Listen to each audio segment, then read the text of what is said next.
श्री राधा कृष्ण महाकथा। कंस के वध के बाद मथुरा में शांति स्थापित हो गई। महाराज उग्रसेन पुनः सिंहासन पर विराजमान हुए।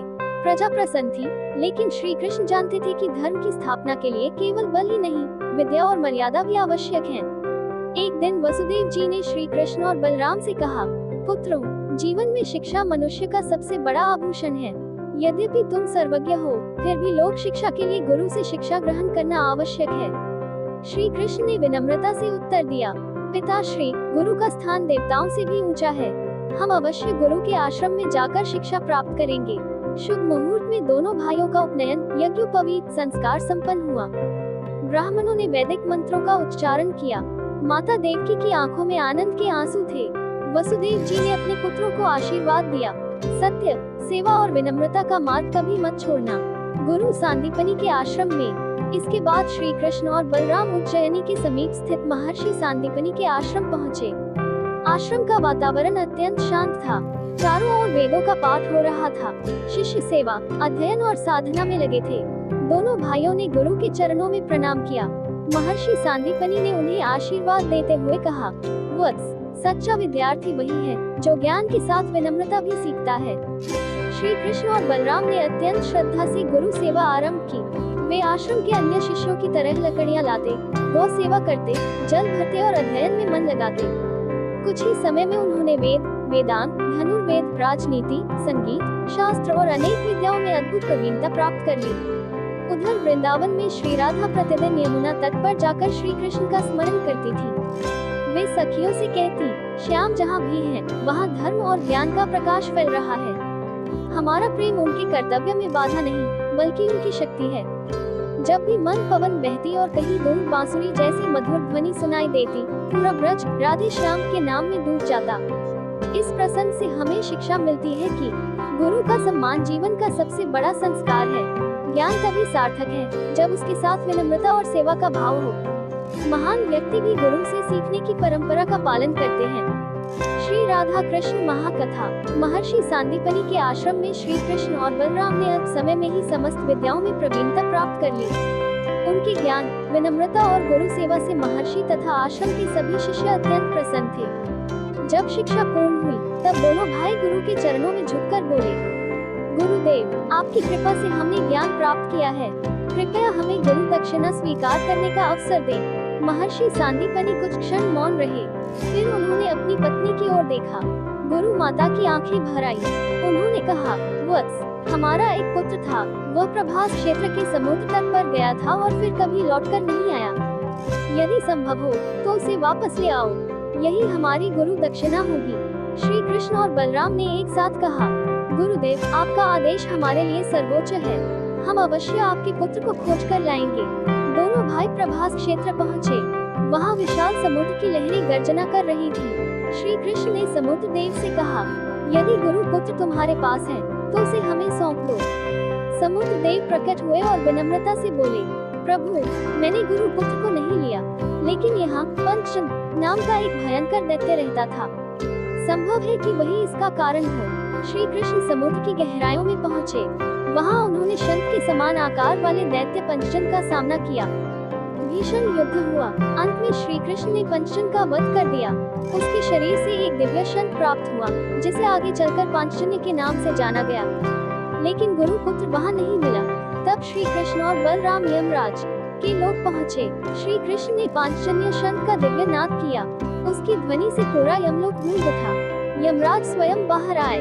उन्होंने हाथ जोड़कर प्रणाम किया और बोले, हे प्रभु, आपके आगमन से मेरा लोक पवित्र हो गया। आदेश दीजिए। श्री कृष्ण ने कहा, हम अपने गुरु के पुत्र को लेने आए हैं। यमराज ने तुरंत गुरु पुत्र को सम्मान पूर्वक उनके सामने प्रस्तुत कर दिया।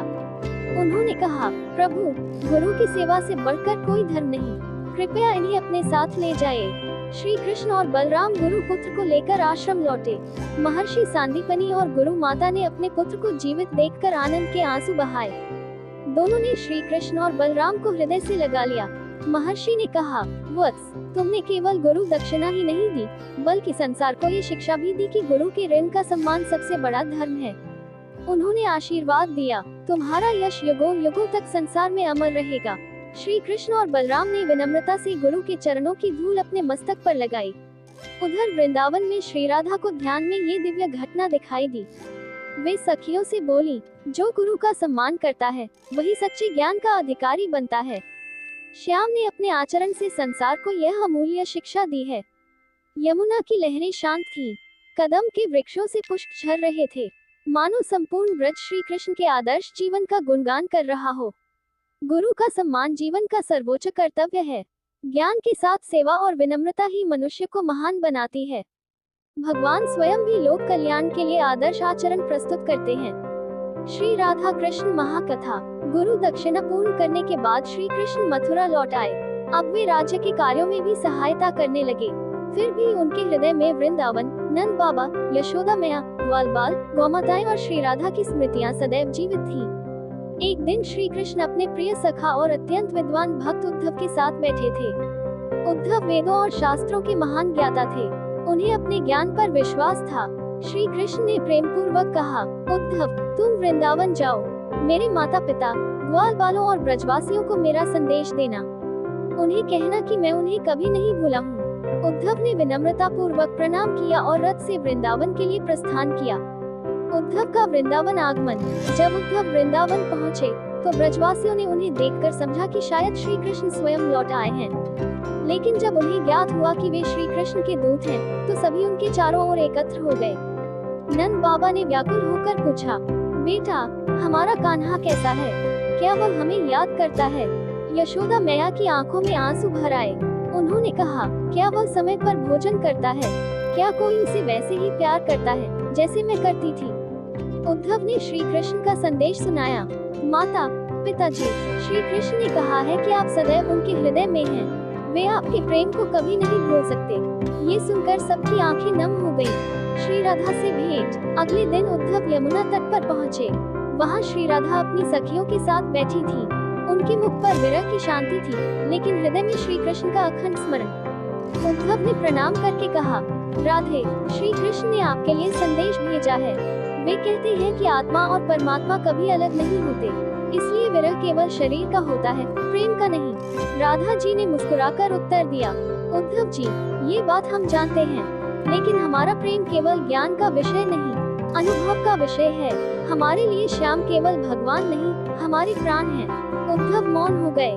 राधा जी ने आगे कहा, जिसे हर श्वास में श्याम का अनुभव हो, उसे अलग होने का भय नहीं रहता। हमारा प्रेम किसी इच्छा या अपेक्षा पर आधारित नहीं है। हम तो केवल उनके सुख में ही अपना सुख देखते हैं। ललिता सखी बोली, उद्धव जी, वृंदावन का हर कण श्याम का नाम जपता है। यहाँ की धूल भी उनके चरणों का स्मरण करती है। उद्धव ये सब सुनकर भाव विभोर हो गए। उन्हें अनुभव हुआ कि ब्रजवासियों का प्रेम किसी भी शास्त्र से कहीं अधिक गहरा है।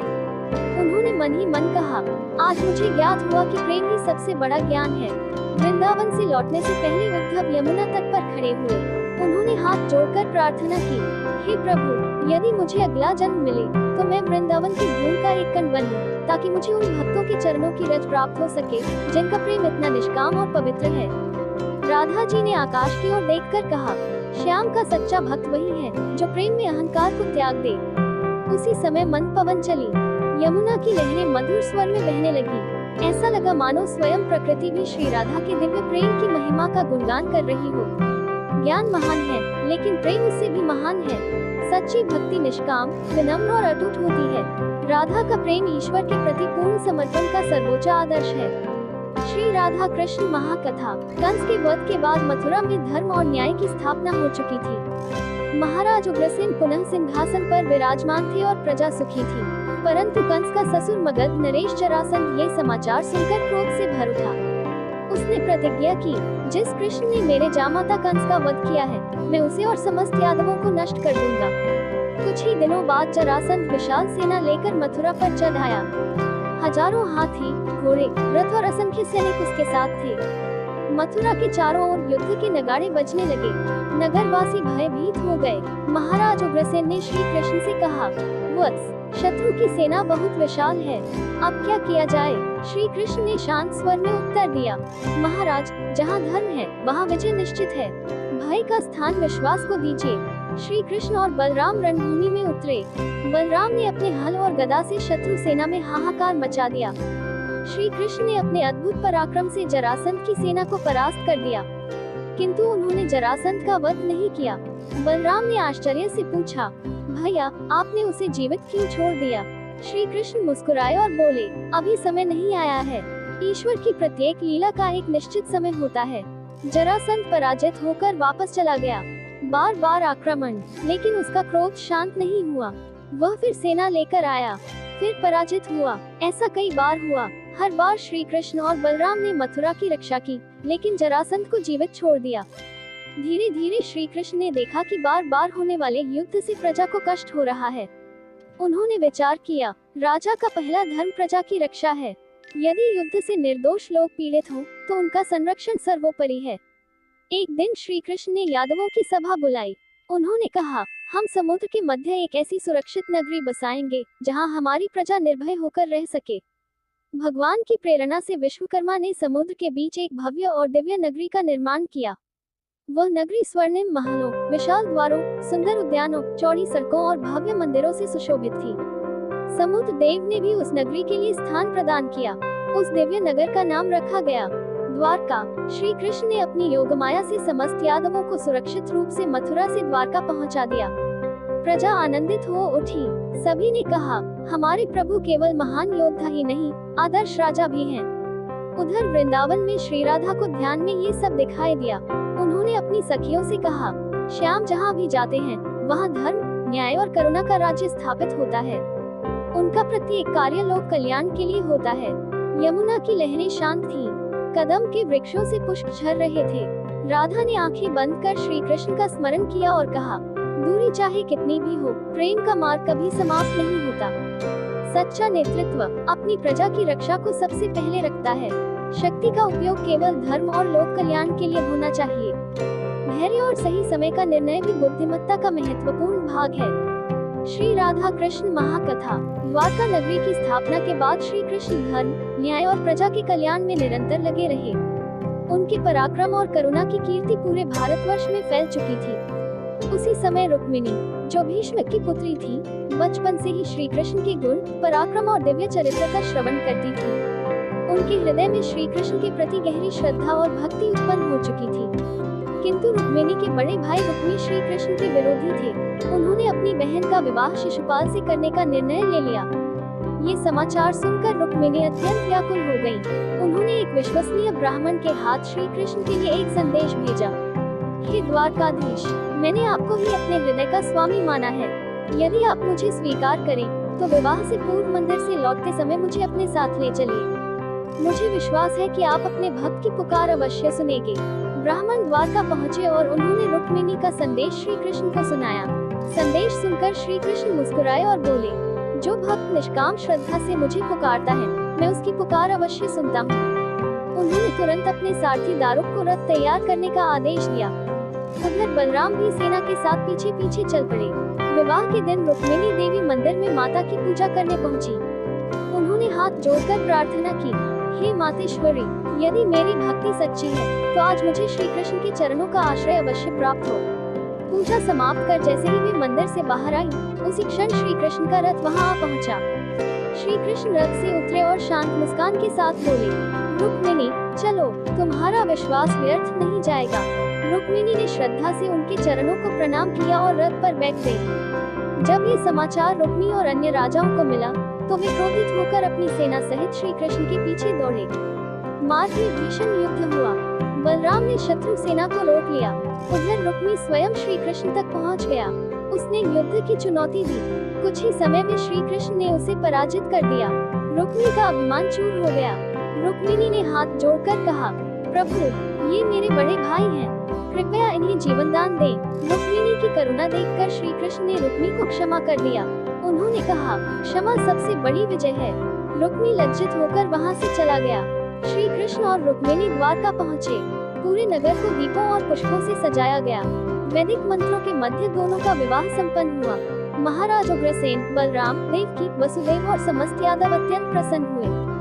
देवताओं ने आकाश से पुष्प वृष्टि की। ऋषियों ने कहा, यह विवाह धर्म, श्रद्धा और ईश्वर भक्ति की विजय का प्रतीक है। उधर वृंदावन में श्री राधा को इस शुभ समाचार का आभास हुआ।